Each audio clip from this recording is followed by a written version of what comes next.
Where we are joined with Ted Ralsey, who's the lake guy. Of course, it is coming into winter season. We are going into winter season, and we're going to talk about the ice and the lakes during the winter season. Yeah, that's right. Thanks for having me on. Of course, Ted. So maybe let's start with the first question. How does the ice progress as winter arrives? Well, basically, land cools faster than water, so the water that hits the land is the first to freeze, and the ice kind of progresses out from the shoreline toward the middle and kind of goes back and forth as the weather changes, but eventually closes in and covers the whole lake. I feel like I see the shoreline though is uncovered. You know, maybe maybe I'm thinking in the spring because that's what melts first. Yeah, that's right. Okay. Yeah, and around the edges, sure. Okay. Okay, and so, and then why does it have to be so cold for the lake to ice over? Well, it's kind of, if you might ask why it takes so long for an ice cube to melt in a glass of water. And that's because there's something called heat of fusion. It takes 80 times as much energy to melt this much ice as it would to increase its temperature by about 2 degrees Fahrenheit. Okay, I'm sorry, Ted. You lost me. So, say it again. It just takes a lot more energy to freeze ice than to lower the temperature of the water.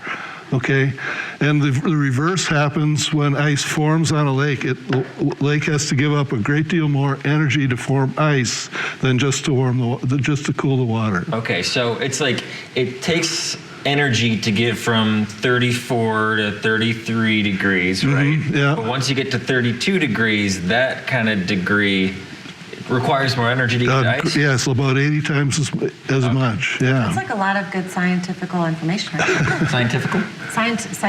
Was that your major? That was not my major. Science was not my major. No. Okay. Well, now we're learning. No, but now we're learning, yes. Okay, so can liquid water actually get colder than the usual freezing temperature? And how? Yeah, what happens when lakes don't freeze when the water is turbulent? Because the ice crystals are trying to form and the waves are breaking those crystals constantly. So the water can actually get colder than the freezing point. It's called supercooling until the water calms down and then the ice can form. Does that happen on little lakes like ours here in the Northwest? Oh, absolutely. Sure, that's how it happens. Okay, cool. So when we talk about ice, what happens to the critters in the water when the ice starts to come? Well, the fish are pretty much going about their business. Things like turtles and frogs are kind of hunkered down in the mud, and life does go on at a much slower, colder pace. Let's see. Okay, and what should the ideal conditions be for the lake to actually finally freeze? Yeah, the lake gets to where it's 32 degrees and it's giving up this energy called the heat of fusion, and then what we need is a nice, very still, very cold night. And all of a sudden you wake up and the lake's covered by an entire sheet. So I always wondered that too. Yeah. We've gotten lucky a couple of years recently where we've actually, lucky for like ice skaters perhaps, that we've gotten that kind of clear sheet of ice. So what makes it happen that way versus the other way when it's kind of more mushy? Like I said, it's just the colder it is overnight and the more calm, the more stable and smooth a sheet of ice you'll get.